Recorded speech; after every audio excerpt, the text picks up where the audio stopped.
Let us imagine that we are opening up a new cafe in town. It's a French cafe serving beautiful, decorative, and delicious cakes and specialties. We name the cafe the French Café, leaving no one unsure of the type of cafe this is. We have appointed an educated and experienced confectioner, and he really wants to impress our guests with his high-quality cakes and desserts. But he is a confectioner, not a marketing person, and he's unsure of how to price his cakes and desserts. So let's help him out. Steps in setting the right price on a product. Step 1. Establish pricing goals. So basically, a pricing goal, for example, is what are we hoping to achieve by pricing the product at a certain level? Step 2.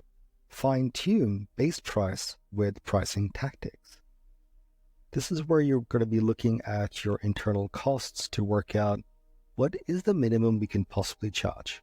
You might also do some research to find out what your competitors are charging.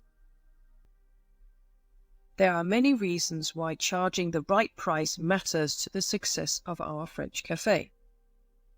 Firstly, we need to ensure that the price makes sense to our chosen target group, that they perceive the price to correspond with the way we have positioned the cafe in their minds.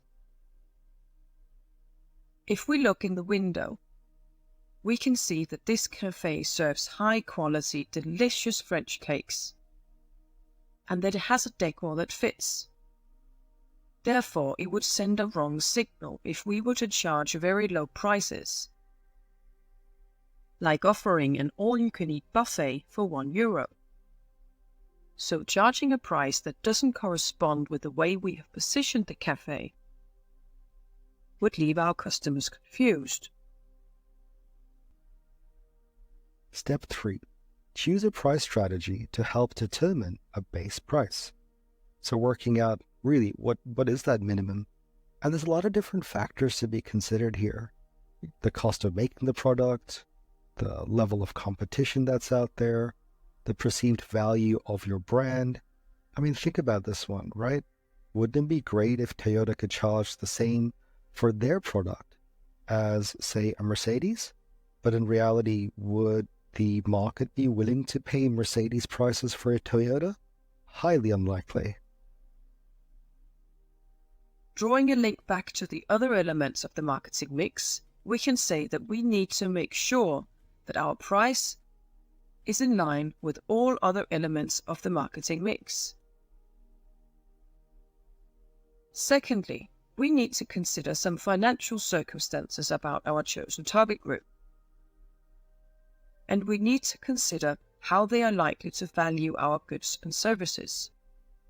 We need to charge a price which our chosen target group is both willing and able to pay. And step 4, estimate demand, cost, as well as profits. Now, you might have noticed it says estimate. The definition of estimate is to roughly calculate or judge the value, number, quantity, or extent of something. So it's basically an approximate calculation. The reason why we're estimating demand is because we don't really know. I mean, this product could be the best-selling product of all time, or maybe not. So we have to look at, say, past sales figures, how products similar to this are performing to estimate demand. In terms of costs, once again, we can probably get a pretty good idea of costs. However, there is always a gray area. We don't know if we'll need to spend more money on marketing or if unexpected costs come up. And the last one is profits. It's impossible to say for sure how much money we're going to make from this. In saying that, we still have to try and create some kind of rough estimate, and this all will be in our budget. When looking at our overall strategies and objectives with this product or service, in this case our cafe, we also need to make sure that the price we chose supports our goals that we have set out to achieve with this cafe. And finally, we need to ensure that we generate adequate income to cover our costs and preferably make a healthy profit, either in the short term or in the long term, depending, of course, on our strategy. A pricing strategy, a basic long-term pricing framework which establishes the initial price for a product and the intended direction for the price movement over the product lifecycle. For example, a brand new iPhone 11 64 gigabytes would set you back $1,199 from Apple. That's the maximum price you're possibly going to charge.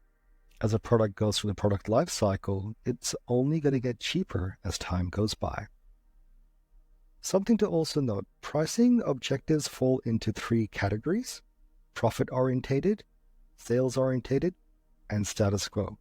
These goals are divided from the organization's overall objective. So what is the company trying to achieve? Do we really want to go to war against our competition? Or do we want to follow the status quo?